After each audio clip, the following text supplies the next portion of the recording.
everyone, and welcome to Empowering Homeschool Conversations. This is a broadcast that is put on by our nonprofit, Sped Homeschool, and we are here to empower and encourage families who are homeschooling unique learners. And each month we focus on a different topic.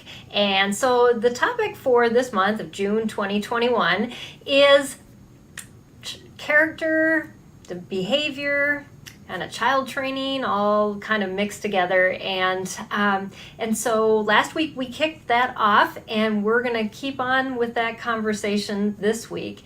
And so I'm excited to share our guest with you, Lafaya Mitchell. Thank you so much for joining us tonight.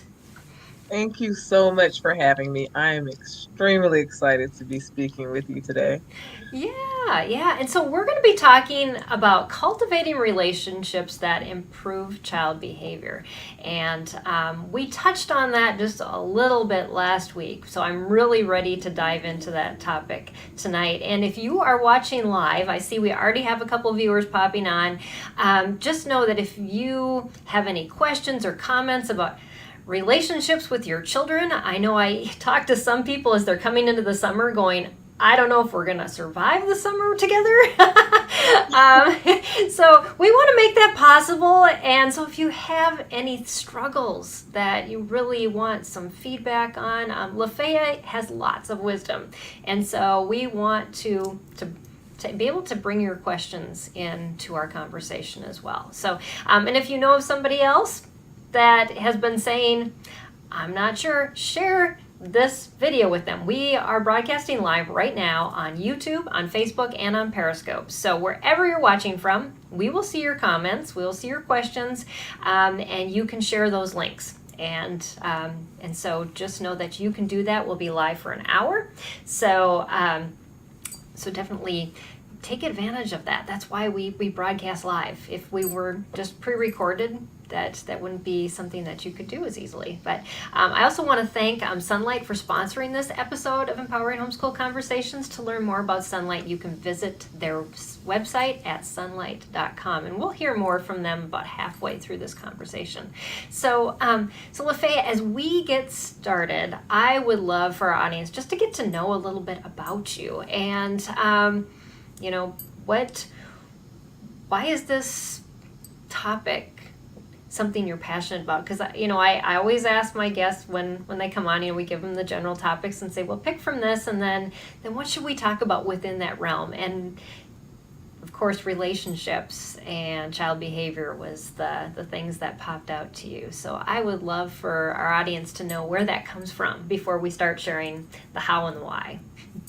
Okay, the passion behind my work comes from being actually a hypersensitive kid myself. I come from I'm made a little bit differently, Yeah. and I don't function quite like everyone else does. I have lots of sensitivities. My daughter does as well. And what I found is oftentimes people will, not intentionally, okay, but they end up mistreating our differently made kids. And so, whether it be because there's due to lack of understanding, which most of the time it is, or for whatever other reasons, because oftentimes those who go misunderstood kind of tend to rub people the wrong way, or they're not able to express themselves in a way that is considered socially acceptable.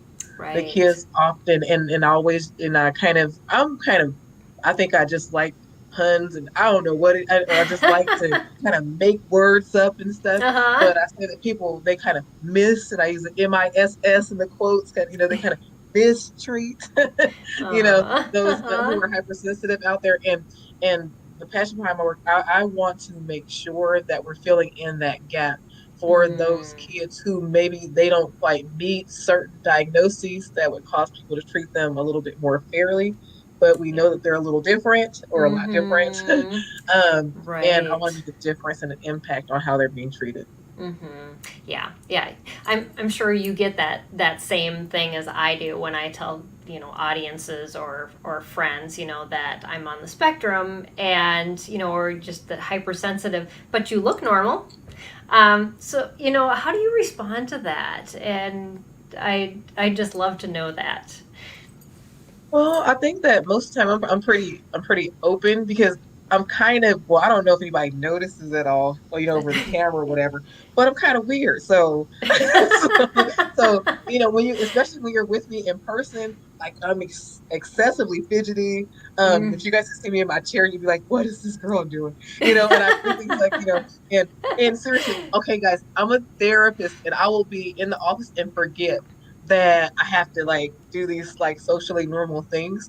So I'll come in and I'll like do things like sit on my foot. So you know how Oh, people I kind of do sit that with too. foot. Yes, I And so know. and then and when the clients first, well, luckily, I'm well known now, but when the clients would first meet me, they kind of look like, oh, okay, and then try to ignore it. And and and I have the most difficult time with eye contact. The way that I Mm-hmm. explain it to people is it kind of burns, and Yeah. Uh-huh. and so I don't know how to explain it. Mm-hmm. And so that makes it a little weird to be like a therapist. So the way that I Mm-hmm. tackle it is just to be really upfront with people and Yeah. tell them before we even get started. I already know I'm a little bit different. So if anything I do makes you feel uncomfortable, just know you're going to get a little bit more of that until you get used to it. But by That's the time, great. usually now, by the time they get to me, it's Mm-hmm. pretty much like I'm already coming highly recommended because I work with the kids who are considered the most difficult, my favorites by the Mm. way. I work with Uh-huh. the kids who are considered the most difficult, and I actually get good results. So Mm. by the time they get to me, they're like, "Oh, I've heard so much about you," and I'm like, "Okay, Yeah. did you hear I was weird?" Yeah. Weird is not always a bad thing. So, but I love that you use your words to explain that. And I think, our kids definitely don't have those words yet. Right. Right. And And that's so, what actually yeah. one thing that I teach too, because that's actually where some of the awkwardness comes from. It's like parents, they'll get upset with their kids for maybe not Mm, wanting to interact. So when you're home alone, it's a much different experience, right? You're comfortable right. with the people that know you already, but then they'll get Mm-hmm. around other people and they'll just kind of clam up, and not want to say anything or hide behind your Uh-huh. leg or things like that. Right. Yes. And Yeah. then the parents are like, "What's wrong with you? You know how to talk, and you know how to, and they take it Mm-hmm. on as more being embarrassed as Hmm. opposed to understanding that if they teach the kids, hey, it's okay for you to tell other people to say out loud, hey, sometimes I get a little bit uncomfortable, around crowds or whatever. And Right. so if I Yeah. excuse myself, just forgive me. When you Mm-hmm. teach them and you empower them with the words to use, then they can open up a little Mm-hmm. bit more to people because they won't feel like people are going to think they're so strange when they do things that are different.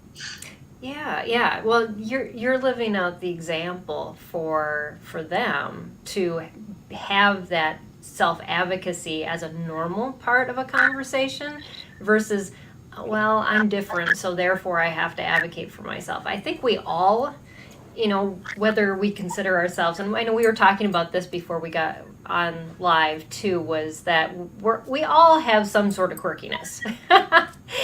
And I love that you're open about that, and I think we all should be, instead of saying I'm going to try to fit this mold and be this person that everybody wants me to be.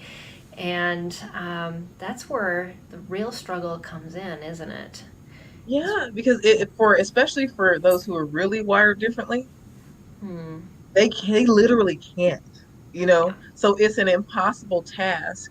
And then there are these expectations they expect from themselves and from others. And sorry about that. That's okay. And so, and my phone just decided, my Google Talk just decided, but anyway, but then so then they start to kind of almost down themselves because they're like, well, why can't I, Hmm. do things like other people? And the parents are accidentally giving the same messages. Well, why can't you just do this, or you can do this when Yeah. when there's no one else around, and things like Mm-hmm. that. We have to start working on changing that messaging so that we can say, Hmm. okay, instead of why won't you or why can't you, let's get to how can you? Okay, what works for you? Yeah. Uh-huh. Right. And just those different accommodations. I mean, I think we think when we think of accommodations, we think of school related things. But so often with these hypersensitive people, kids, us, them, we need those accommodations, and it may be a fidget. I know I bought this beautiful fidget necklace for my daughter, and nobody knows that it's a fidget toy, but she rolls it in her fingers and wears it as a necklace, and but it's something she needs when she's out in public just to de-stress. So I think staying calm is something that's really important, isn't it, for our kids and for us? Can you talk Yes, about that yes. a bit? Yeah. Okay. So I just want to piggyback just a tiny bit for just Yeah. a Uh huh. millisecond on that fidget necklace, guys. I Mm-hmm. hope you heard this. This is a great idea that Peggy just gave to you. The fidget necklace. There are fidget rings. I have one. I wear it on my Mm-hmm. thumb. I wear them on both thumbs because I'm very fidgety, and I'll just sit and spin and spin and spin. I actually forgot to put it on before we started this because I get Oh, nervous, and so now I'm just kind of grabbing the sides of right. We won't see anything below the camera, so you're good. but I don't, thank goodness. So, but anyway, yes, okay. So I want to give a little, kind of just a little bit of background on the Yeah. importance of finding your calm, because this Mm. is something that parents need to hear. Children need to, everybody needs to hear this. Okay, Mm. there is this phenomenon that over the many years that I've been doing this counseling, therapy, all of that, I Mm. started to call it emotion soaking. Okay, Hmm. and emotion soaking is the unintentional sponging of the feeling energies of others around you.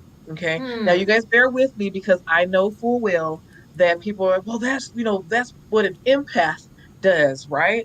But now we're moving out of the realm of the empath. So the empaths, yes, they are strong emotion soakers, but there's a Hmm. spectrum where the responses are different to this Hmm. dynamic. So for those who are on the spectrum, or those who are highly sensitive to the feeling energies of others, they Mm-hmm. may take a whole different kind of approach. So they won't appear em, empathic at all. They won't appear as if they care Mm. about other Mm-hmm. people's feelings, but they are for sure taking in all Oh of that yeah. feeling Yeah. energy and being Exactly. overwhelmed by that. Mm-hmm.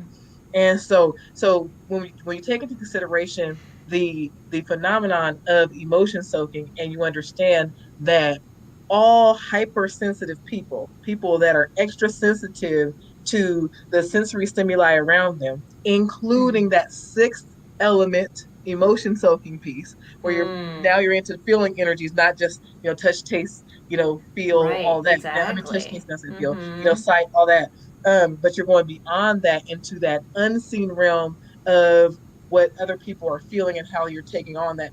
This is Mm. one of the reasons why hypersensitive people tend towards liking animals more than Mm. people, because animals actually make more sense. They're Yes. actually They have those and instincts, right, those natural, like, yeah, if and they're not overly responses. emotional like most human Mm-hmm. beings. Right. So they're not personalizing everything like human beings do, and that kind of Uh-huh. thing. So Yeah. when you take into consideration the dynamic of the phenomenon of emotion soaking, then when we start to speak to keeping your calm or finding your calm when you're engaging with a hypersensitive person, okay, Mm-hmm. including yourself, by the way. If you're a hypersensitive person, it's very important for you to learn how to find your calm as well, and see the Yeah. reasoning behind it being that Mm-hmm. I don't want to feed more negative energy into the situation. Right. Okay. Exactly. I want to Mm-hmm. shrink it. If I'm imagining it like a big ball of negative energy, I want that ball to shrink down, as opposed to Mm. having it grow and grow and grow between both parties or all parties involved. Right. Right. Yes. Mm-hmm. So, but yes, Yeah. finding your calm, extremely important. And I just want to share with you guys, like, I have what I call like this 4-step strategy. Okay. Hmm. I say Mm-hmm. 4-step strategy to happiness and happy relating with other people, especially hypersensitive people. If you follow these 4 steps, then you will effectively create a situation. And I always tell people, kind of think of it like a cake. Hmm. All these 4 steps are like the 4 key ingredients to creating Ah. your wonderful cake. If you Mm-hmm. use them together, then you will come out with a beautiful and a lovely tasting cake. And Hmm. if you do not use these things together, then you're missing an ingredient here or there. Then you will end up with a flat cake, maybe it's just that's not very tasty or Right, something like that. exactly. Yeah, And yeah. find your calm is step one in that four-step Mm, approach. yeah. So, do you have any tips or just advice for parents who um, really have a hard time finding their own calm or calming their child down or both? Yes. Okay. So finding your calm. Now, this actually kind of segues a little bit into the second step, which is understanding the real truth. Mm, Understanding the real, and I've always put the real in quotes and caps, and I can want people to, the real truth is so pivotally important. And all you're hmm. understanding and all you're getting, right, get an understanding. So Yeah. when you're Mm-hmm. learning to understand the real truth, then you're not dealing with things that are based in the lie or in untruths. Oh, So, yeah. It's as so a parent, important. for example, Mm-hmm. if your child is acting out, sometimes as a parent, you may think, oh my goodness, they're so disrespectful, or they don't Mm-hmm. appreciate anything I do for them, or I do all these things for them and they don't care, they don't do anything. So we go into these areas that are not based in truth. Now, truth Yes. is most human beings, no, not most, all human beings desire from birth to connect with other people. Okay. Exactly. So Mm-hmm. if someone, especially your own child, is doing something to cause a disconnect, is doing something to cause upset or frustration in their environment, that Mm-hmm. people want peace in their environments. Mm. You will rarely run into an individual that's saying, you ask them, okay, what would you like in your life? What would you like in your home? And Mm-hmm. you rarely run into the individual that says, oh, I love chaos and Yeah. terribleness. I don't think I've ever heard that one Right? before. Usually they say, I just want peace and I don't want to fight and all Mm-hmm. these Oh, things. yes, And over and over again. Mm-hmm. yeah, and even if someone did say that, they're working against themselves, they're not telling the truth, because then they're crying the next day because they don't have those things, right? Right. But Yep. what you do is you start to work on, okay, what is the real truth in Hmm. this situation? Okay, well, okay, this kid is having a hard time for some reason. What could it possibly be? Some of my Right. Yep. favorites to give parents so that they have something to hold on to is, Mm-hmm. I have an acronym that I use now that, that I won't get into that one because it's a little bit more complex, but I want to get into the easier one that you can more easily find right online. So you can look it up later when we're not on this, Yeah. but Uh-huh. we have the HALT that comes from the 12-step programs. It Hmm. says it's a self check-in, but it's also a check-in that I found is important for you to use for others as well. So Huh. and HALT stands for hungry, angry, lonely, tired. Am Mm. I, if you feel yourself extra upset, am Mm-hmm. I hungry, angry, lonely, or tired? If your child is acting out and it doesn't seem to make sense, are Mm. they hungry, angry, lonely, or tired? Did they get enough rest last night?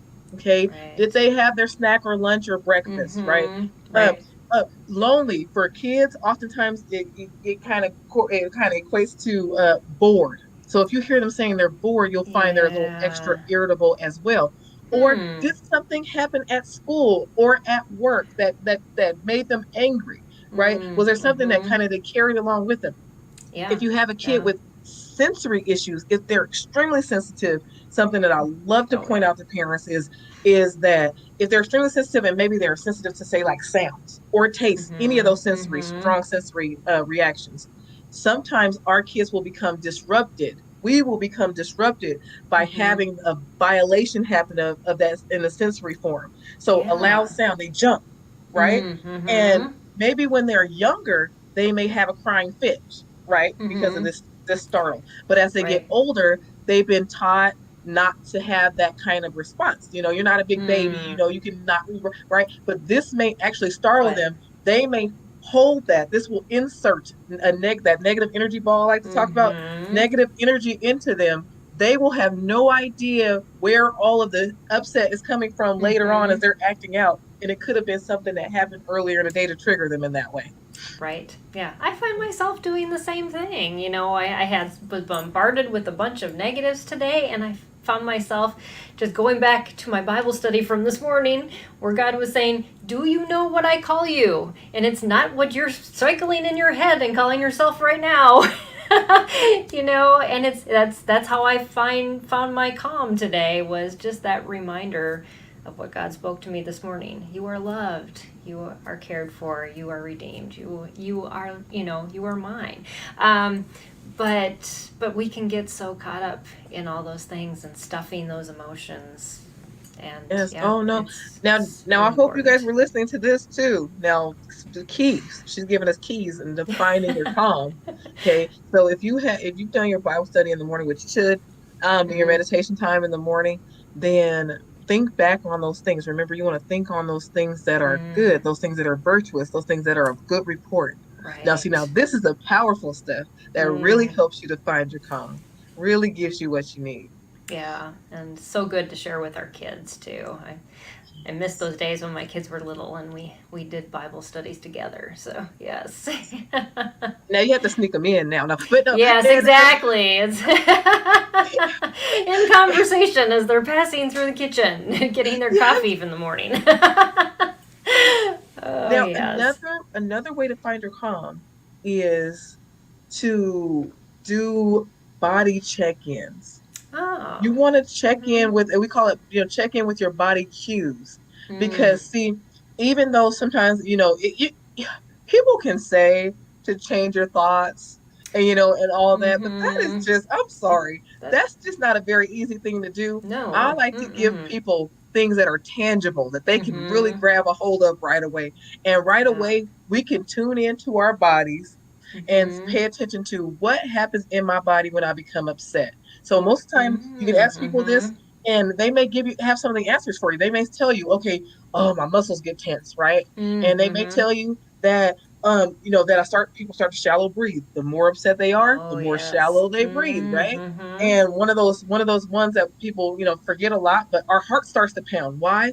Because it's Mhm. something that's normally happening to us, happening in our bodies that we're not tuning into. But if someone says it to you, then you're like, oh Yeah. yeah, yeah, that does Uh-huh. happen when Yeah. when I get Uh-huh. upset. That's the first thing. The heart starts to pound, Mhm. and our skin runs a little warm, gets a little Mm. warm, Mhm. and so the important piece is you tune into these things, find out what does happen in my body when I become upset, because now you can start looking at those things and you can directly work against those things. Okay. And Mm. why do you want to work directly against those things? Because when your muscles are tense, when you're shallow breathing, when your heart is pounding, then guess what's happening? Your mind, the message to your brain is saying, alert, alert, danger. Ah, And yes. you're going to Uh-huh. either enter into, and this causes you to enter more quickly and more, drastically into, dramatically, Right. sorry, into Mhm. fight or flight.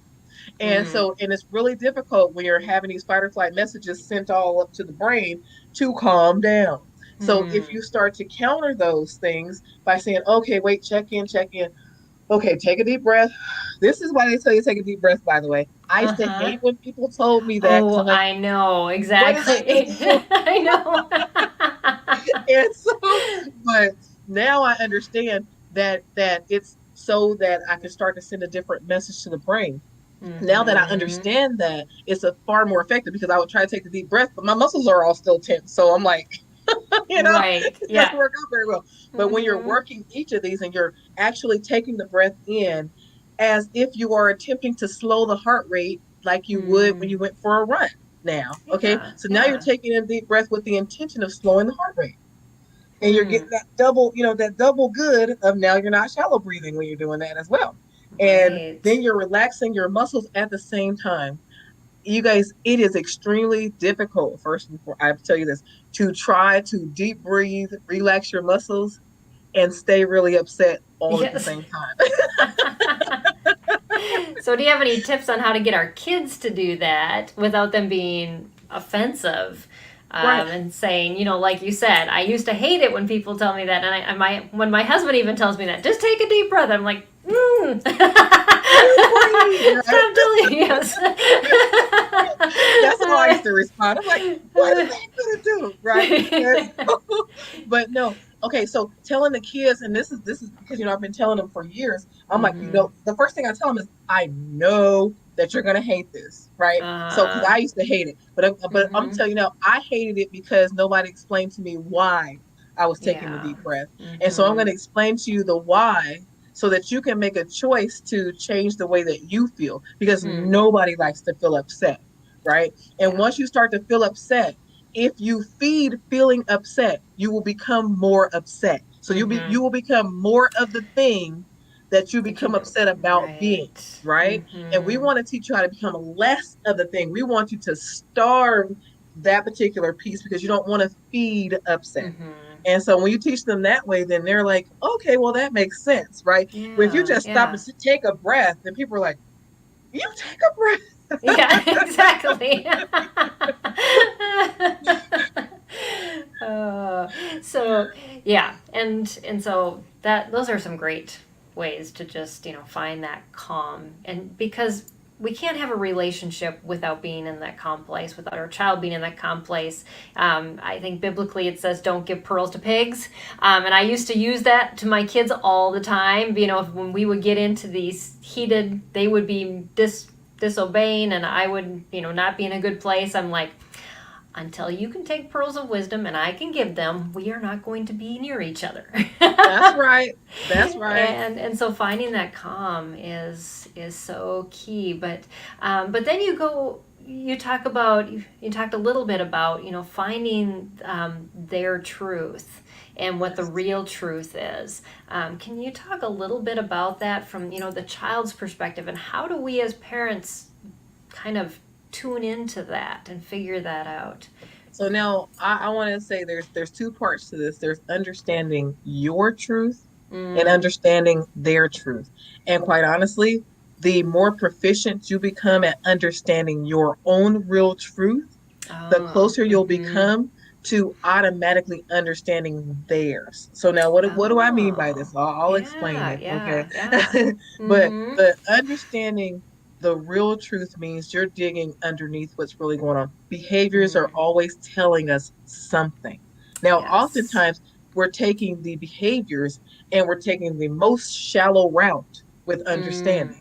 That is Mm-hmm. not a true understanding of the behavior. Okay. Mm. But when we start to take a deeper dive into what's really going on, then we find Mm-hmm. that there are, it becomes dramatically different than what we thought it was for both ourselves, by the way, Yeah. and them. Uh-huh. So as a Right. parent, if when you tell your child to do something, they don't do that thing, and you Mm-hmm. highly personalize it as they don't respect you, there's something that's triggering that belief or that thought or that feeling in you that's based Mm-hmm. in not what's happening right there in the moment, but experiences of yours. Okay. So, Yeah. and I'm only saying that because most of the time, if you're feeling like I mean, especially strong emotion, by the way, Mm. about it, then it's really triggering something. Have you in your life felt not listened to, not heard? Is that something that Oh, carries along with you from yeah. your childhood? Is that Mm-hmm. something that that you find in your marriage or on the job or something? Most of Mm-hmm. the time, there's a reason for the strong emotion behind it. Because when Mm-hmm. you tell your children to do things like, say, clean their room, Mm-hmm. and they say okay and never get around to it, right? Right. And they say okay, never get around to it. But when you find yourself in that position, then the likelihood that they forgot because it's not in their area of where what they're thinking about right now, Right. right? And they're Mm-hmm. and if we're dealing with autism spectrum, they're on their own agenda. It's an actual Mm-hmm. symptom, Right. or I think that's a That symptom of executive determination. functioning too. They're just how do I Right. even tackle this project? Right. Or, Yes. or struggles with sequencing. Yes, executive Mm-hmm. functioning issues and that kind of thing where you tell them clean your room and maybe they do something that they feel is their version and you don't Mm-hmm. believe that that's what cleaning the room means, right? There could be a Right. misunderstanding. And even Mm-hmm. if there is no misunderstanding, again, there's so many different elements to it. If they're differently made, then seriously, ooh, squirrel is a real thing. Yes. Yeah. Exactly. So for me personally, I can't tell someone important to me, oh yes, I'll meet with you on this day, and remember that 1 second later if something else shines over onto the right. I know. I have to have my planner like right there because I have to write it down.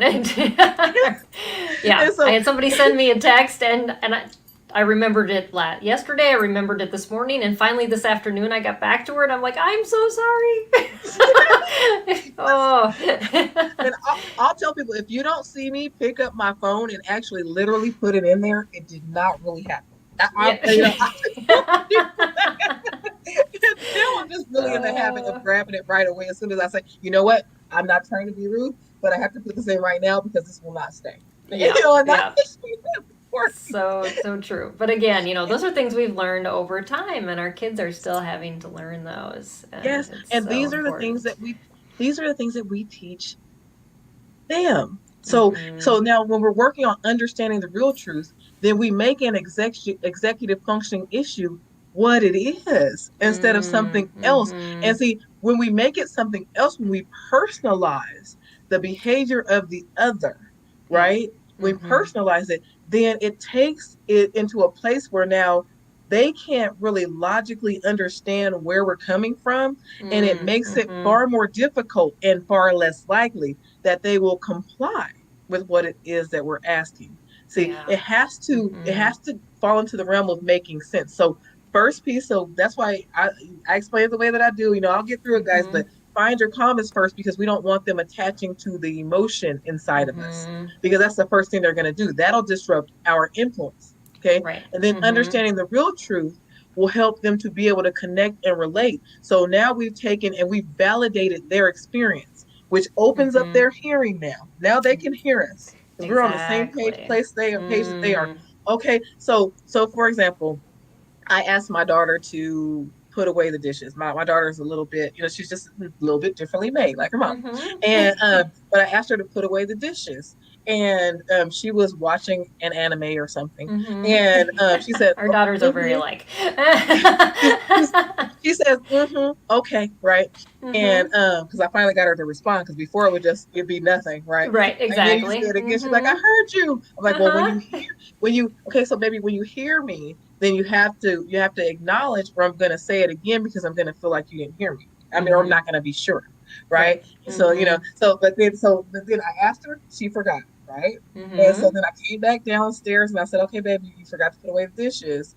So, I'm going to need you to put away the dishes. And I said, now, yeah, and the next time I go into the kitchen, it's going to mean that there's going to be one extra chore that you're going to pick up because I had to put extra effort. Like if I have to do Mm. extra effort, you have to do extra effort, right? Right. And so you have Mm-hmm. that understanding.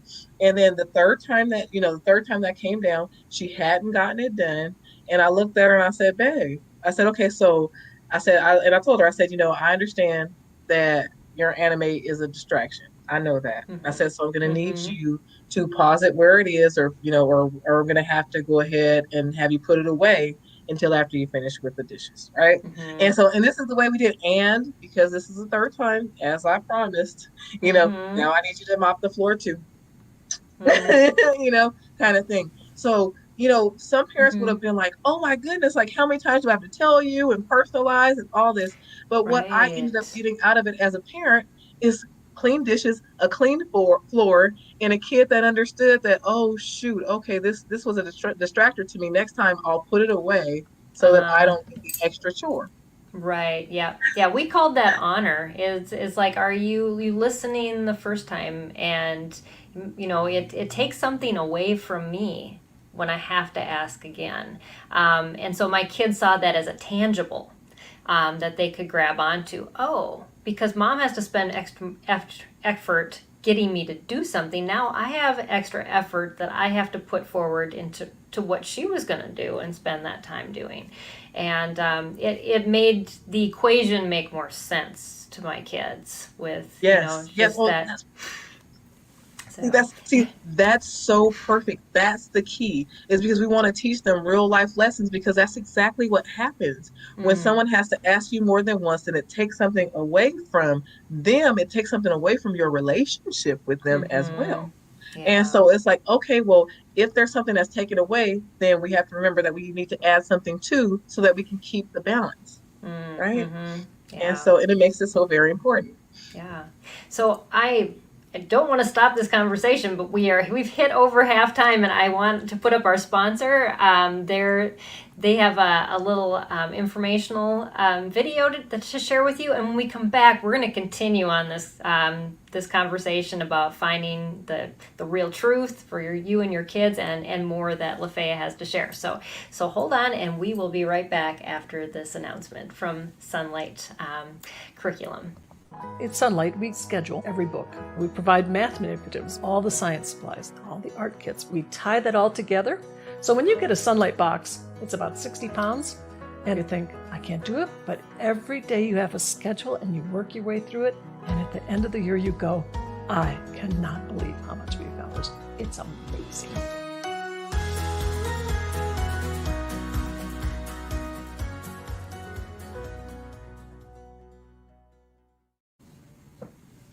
So thank you, Sunlight, for sponsoring, again, this episode of Empowering Conversations. And you can learn more about their literature-rich curriculum at sunlight.com. So yes.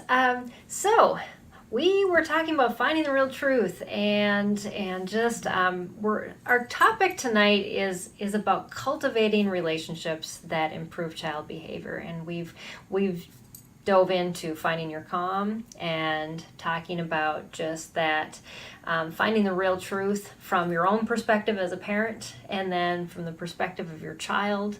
And what I'm gaining from that is we have to find a middle ground where those truths meet, don't we? And so that there is communication there.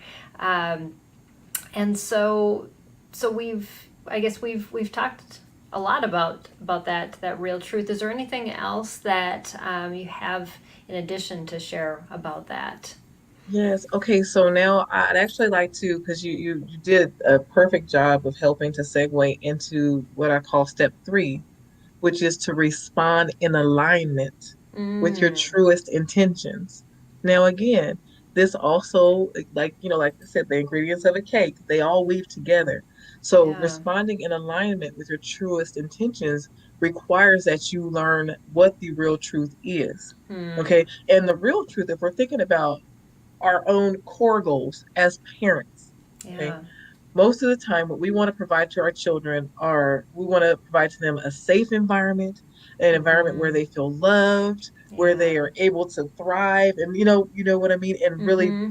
feel wonderful about themselves. We Yeah. never set Mm-hmm. out to Yeah. No. have them have crushed self-esteem or be sad Mm-hmm. or feel like they're not accepted for who they are. Right. Okay.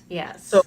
when we learn how to respond in alignment with our truest intentions, we have to take what used to be our reactions to what our kids were doing or whatever, or how we were feeling or whatever. And we have to start to ask ourselves this key question: is what I'm about to say or do in alignment with my Mm-hmm. core goals, with my foundational intention? If I say I Hmm. want peace in my home, then what am I doing Mm. yelling and screaming and having, the same grown up tantrum? Right. That's Right? basically what it is. Yes, call it Right? what it is. And if I want my child to have high self-esteem, then Mm-hmm. I have to be stay far, far away from doing things like comparing them to other people. Well, why do you Yeah. do that? So and so doesn't do that. Your brother Mm-hmm. doesn't do that. Your younger sister does this better.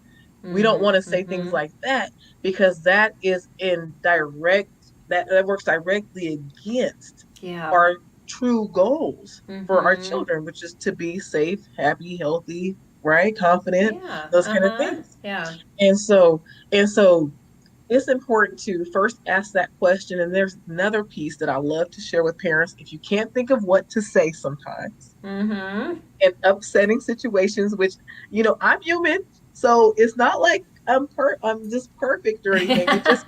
It means that I'm working on this stuff. It's that I learned this over the Mm. years and I can Mm-hmm. continue to work on it, right? Yeah. And so, but one of the things I love to empower parents with is what I call the power talk formula. Okay. Hmm. The power talk formula helps you to respond in alignment with your truest Hmm. intentions. The power talk formula is this: when you dot, dot, dot. Now, we're going to put dot, dot, dot in parentheses, undesirable behavior, Okay. right? When you participate in this undesirable behavior, it causes dot, dot, dot. Okay. And in Mm-hmm. that parentheses, we put an undesirable response or something that you really Mm. don't want to have happen. Right. So when you it causes now, and then we want to add in, and I know that's not your intention, right? Because we know they don't want the poor results. Right. So please, new desirable behavior for both of us, right?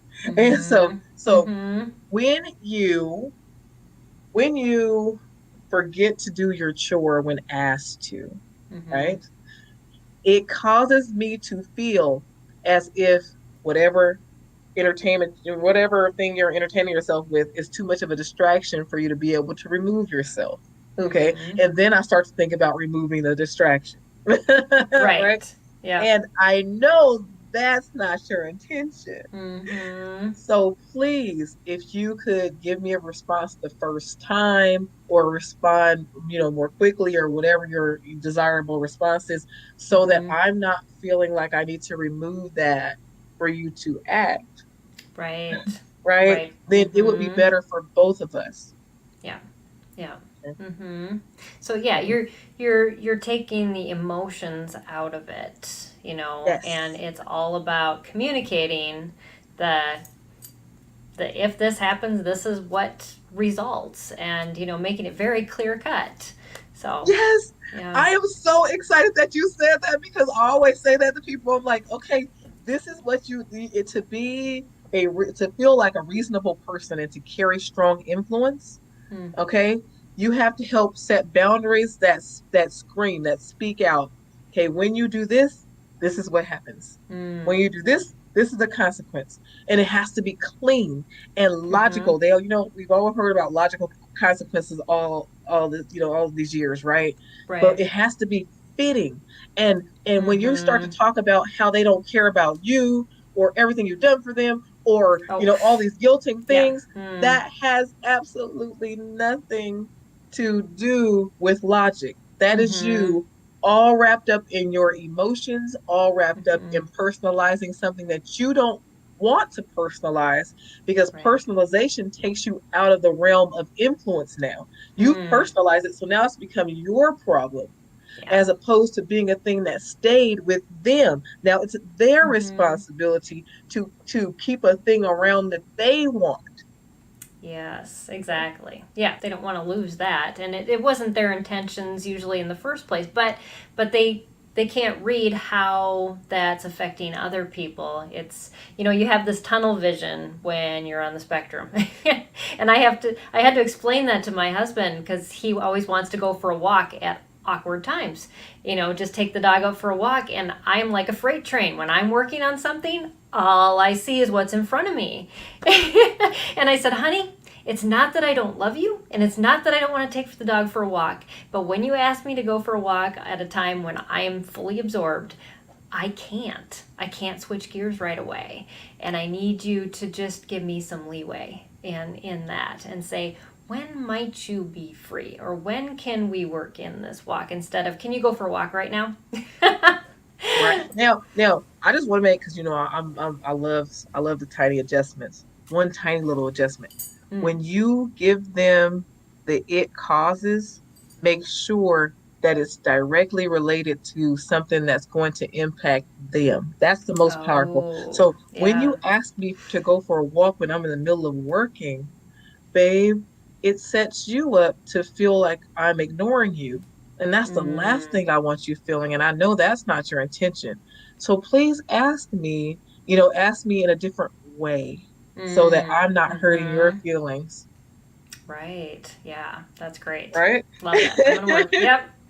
He got it. He goes, oh, I finally understand this now. I mean, because yeah, you just feel like I want to, but this struggle inside me that and I know what my kids deal with when they're hyper focusing on something, and it's so hard to switch tracks, and See, so yeah. now, especially for our kids on the spectrum, you especially want to be careful to make sure you mention how it impacts them. Because a lot of people Mm-hmm. call it selfishness. I don't call it selfishness or Mm-hmm. self-centeredness or whatever weird thing people say. We're Right. all in our own skin and our own minds. Some Mm-hmm. people are just made socially to be able to move outside of that, and others are not made the same way. So Mm-hmm. I have a hard time calling it selfish or all they care about is themselves or, and on their own agenda it was difficult for me before until I got over it. I was like, you know what? Being on your own agenda because it's yours, it's you, is not a horrible thing. So, people Right. need to stop, right? And so, Uh-huh. but when they're in these places and spaces, then it's important that they understand because they don't, most of the time they actually don't have the same amount of mirror neurons as others. That's been proven. Hmm. So oftentimes they won't be able to connect to your experience as well as they connect to their own experience. So you want to share with Right. them how it's going to impact them. Them. Because sometimes when you Yeah. say how it's going to impact you, Mm. they won't Yeah. even be able No. to connect. Right. Yeah, exactly. Yeah, they have to hinge it on something that they've already experienced or that is within their realm. That makes a lot of sense. So, yeah, great. So, what about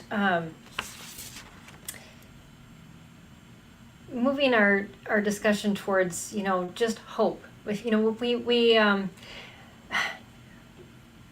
I'm sure a lot of families are going, this all sounds great.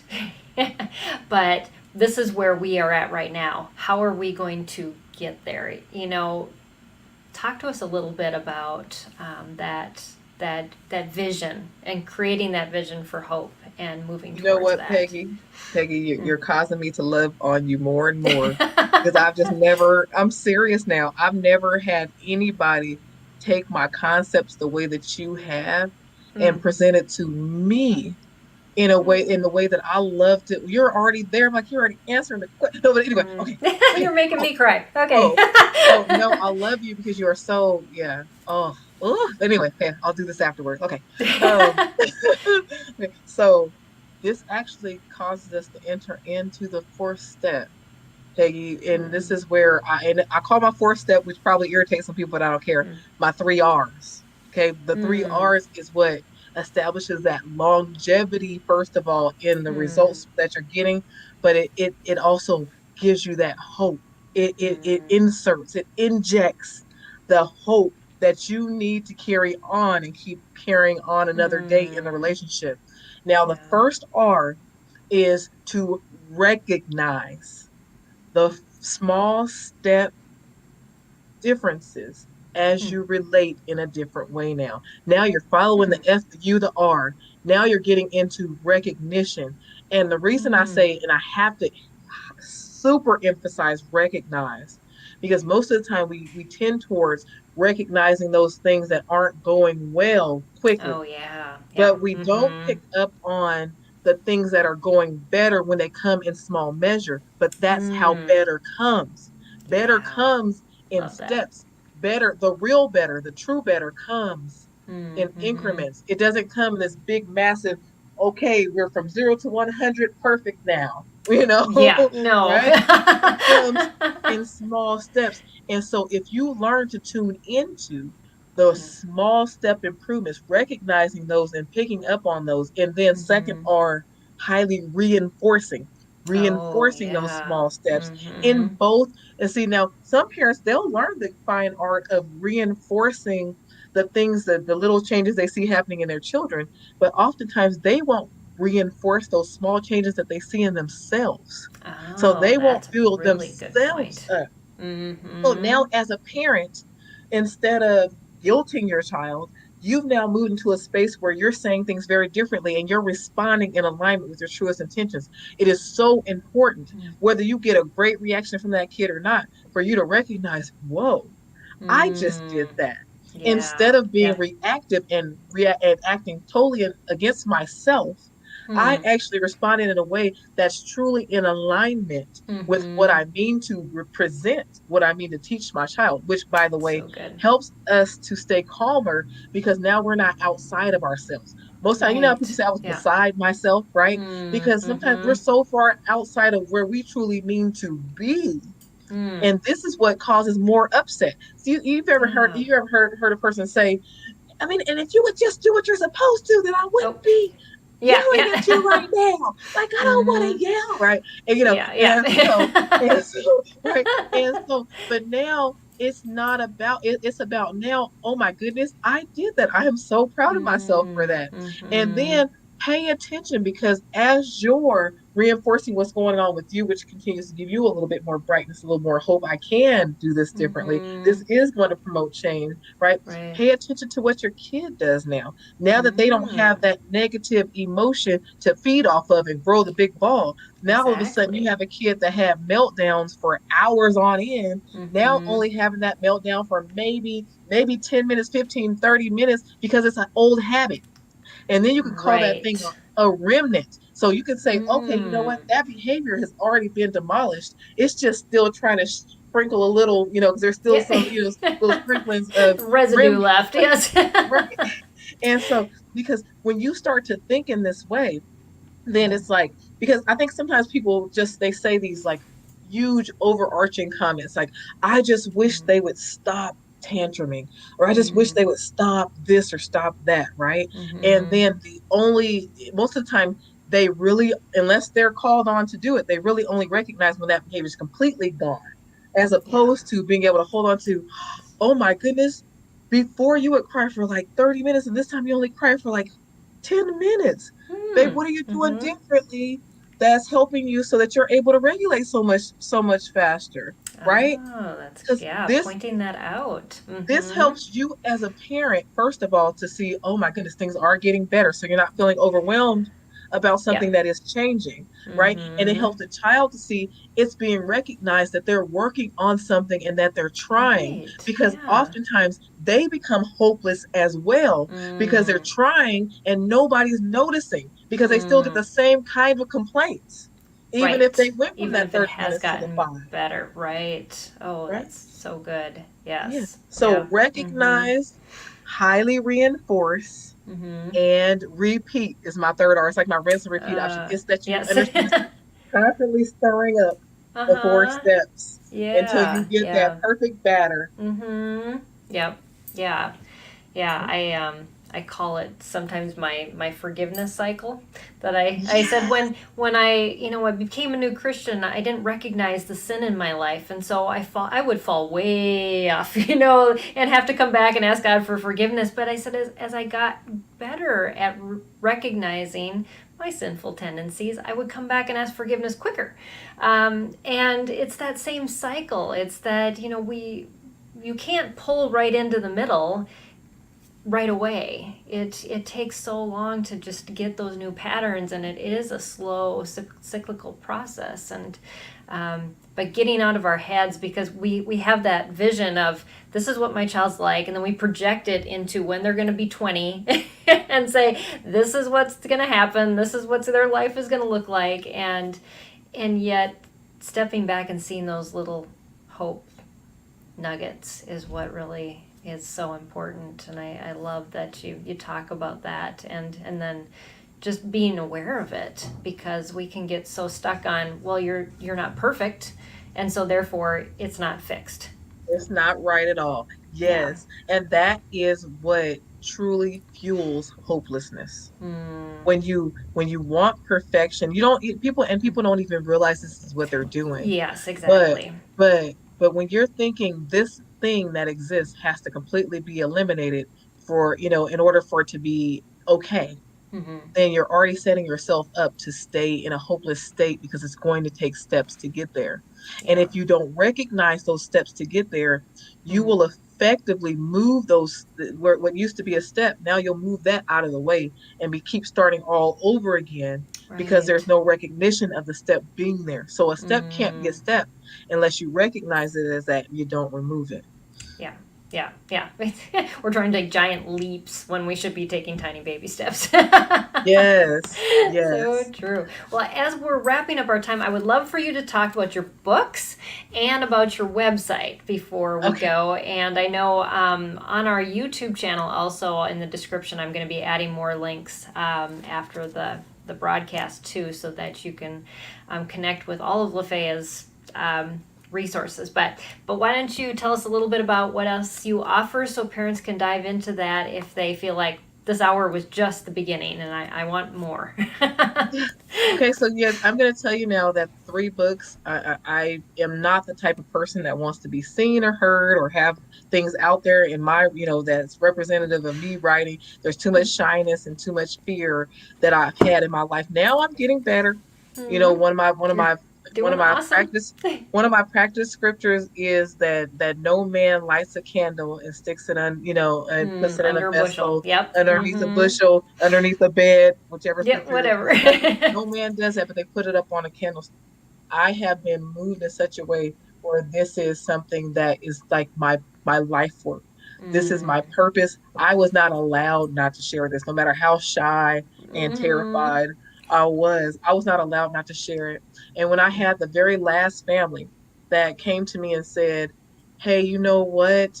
I've had my daughter in treatment for over 10 years and she's never been helped. You have to share this information with other people." Mm-hmm. That was the last time I was going to hear that. Yeah. And once I went and I pursued it, and plus, and God kind of pinned me down to some kind of hard He hitting. does that, doesn't he? Yeah. So I got kind of pinned down and said, "You're going to do this." No, but Mm-hmm. okay, once I was obedient to the call to write the books, I wrote this encyclopedia looking thing, and it was a 60,000 word document, and I was like, and it was just like downloads over and over all day, all night. Mm-hmm.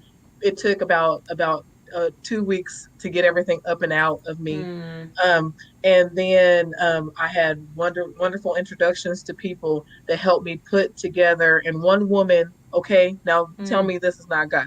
One Mm-hmm. woman came into my life who calls herself the book creator, and she said she raised 2 boys on the spectrum. She took one Wow. look at my material and she said, if I had this when my boys were younger, I would still be married today. And she said, we are Oh, not going to wow. take this very important information and give it all to overwhelm parents at the same time. We're going to break Uh-huh. this up into many books. She said, I see 7 Mm-hmm. books in here, and we've produced 3 of them so far. And Mm-hmm. there are still 4 more waiting, and in Oh, there. And so, uh-huh. but those books, that is the reason that we ended up with the Lafaya Way, is because this is my life that I'm pouring Mm. into the books, and I'm sharing with you how my life has changed, how my daughter, who's very sensitive as I am, Mm. she came up very differently than I did, to Mm. where her reaching her stronger potential, some of her higher potential, is a lot faster for her than it Yeah. was for me. And she's growing up Mm-hmm. confidently quirky, different, weird. Yeah. Yeah. Isn't And that so, cool? I love but it. I'm sharing all of this with you because that's my love work and that's my give Mm. before I leave this place, this space we Mm. call Earth. Yeah. Oh, that's awesome. So if you're listening on the podcast, the website is Lafaya Way, LAFAYAWAY.com. So definitely. And then you have a coaching program. You want Oh to talk a man, I little have bit so about many that? things. I have so Yeah. many things now. Oh my goodness. Okay, guys. So I've actually been working on developing a curriculum, which is a huge deal Oh, to me because I have awesome. no idea how that came about. I'm like, okay, God, right. And so, but I have a parenting program. I call it Parents Empowering Parents. So I'm all Mm. about parent empowerment, and I'm all about parents understanding that they're the experts, that Mm. when we're seeing things that need to be adjusted, they are small adjustments. No Mm. parents are missing it. They're not missing it by a mile, and the stuff that I teach is going to hit you like home, hit you like this is the way Mm. it was always supposed to be, and there was just something a little bit that I was missing. And what I say is Right. the Lafayette way, it lights the pathway to your Mm. getting to your true self and helping your children get to their own true selves. And Yeah. so Oh, that's the very PEP cool. program is awesome. You can find it on lafayaway.com Mm-hmm. underneath services. I Okay. also have a Let's Get Social. Now I have it's a social enhancement group for our higher functioning kids who they have some Mm. social functioning, but they need help in those little areas, like they hate making Oh, phone calls or have trouble right. interviewing or have Mm-hmm. different fears. We're working on that kind of stuff. But I have Cool. so many goodies for you guys. I have a Mm. Q&A the Lafayette way that I run. This is my gift. This is my free of charge gift once a month. Q&A Lafayette way. Come in, ask me your tough parenting questions. I Mm. love to answer them, so please come ask. And Cool. also have my YouTube channel. Lots of Yep. education there. Have people binge watching it now. You're sending me Mm-hmm. messages and all that. So just watch those. I'm a Awesome. little goofy, but I give Mm-hmm. good information. Good. Well, that makes it more fun. So yes. Well, awesome. And yes, I highly encourage you check out Lafaya's website and all of her resources. And I just want to thank you for all that you shared with us tonight. It really resonated with me, and just it is very important information for parents to have who are raising children that typical parenting strategies don't work. And really, these strategies work for typical kids too. So whether or not, so that's important. So, but as we wrap up, I want to thank Sunlight for sponsoring this episode of Empowering Homeschool Conversations. Again, you can check out their website at sunlight.com, and also know that we are a nonprofit, a 501c3. So if you donate to SPED Homeschool, you can do that on our website. It is tax deductible, and that supports our broadcasts. It supports our ministry outreach. I'm adding new team members. I added 2 just this week. There is so much work, and I can't do it all myself, and so so I'm having to pay people, but that needs to be supported. So we would love for you to become one of our donor partners. So you can check that out on our website. But we just offered a pre-release of our Homeschooling Your Struggling Learner Through High School Masterclass. This has been 2 years we've been working on this course. It's 20 modules. The downloads are almost an encyclopedia in themselves. So it's about, I think it's over 200 pages, and it's all like free links and things that will get you from starting high school to finishing high school with a struggling learner and homeschooling. So, so I'm so excited. You can check out that on our secondary website, which is empoweredhomeschool.org. And so, and also we have some webinars on there and other things. And over time, our partners are also going to start adding courses. So Lafaya, if you want to offer your course on there as well, since you're one of our partners, we can do that. We can actually upload it on our site too, so that parents can find it quicker. So anyways, that's coming up. We have a bunch of reviews. If you've been watching our YouTube channel, we're premiering reviews or unboxings of curriculum every Monday, Wednesday, and Friday this week and next week, and I think in a couple more weeks to come too. So lots of ways for you to see curriculum if you haven't been able to make it to a homeschool conference and are like, what is in this box? What do I get with that? Our team is excited to share that with you. So, but if you are going to conferences, I will be in Iowa in a couple weeks, and then I'm going to be in Arizona in July. So if you're going to either of those conferences, stop by my booth and the SPED Homeschool booth and say hi.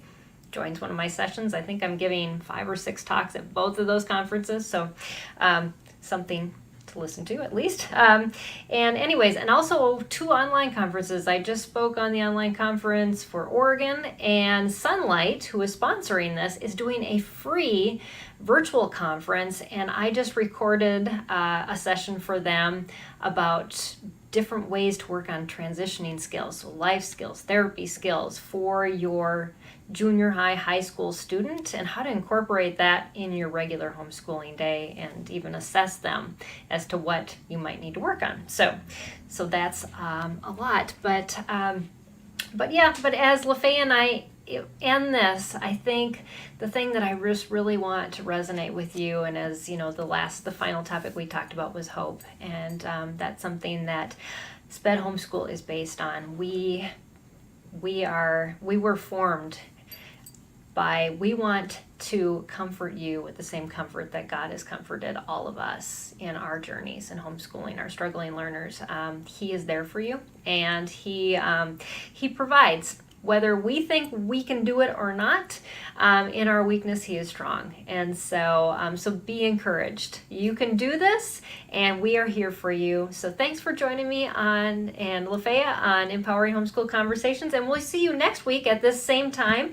We're going to talk about evaluating and understanding your child's abilities, which we talked a little bit about tonight, but let's really dive into that next week with our guests, Matt and Carol Newell from the Family Hope Center. So we'll see you then. Thanks all for joining us, and have a great night, and we'll see you next week right here on Empowering Homeschool Conversations. Bye, everyone.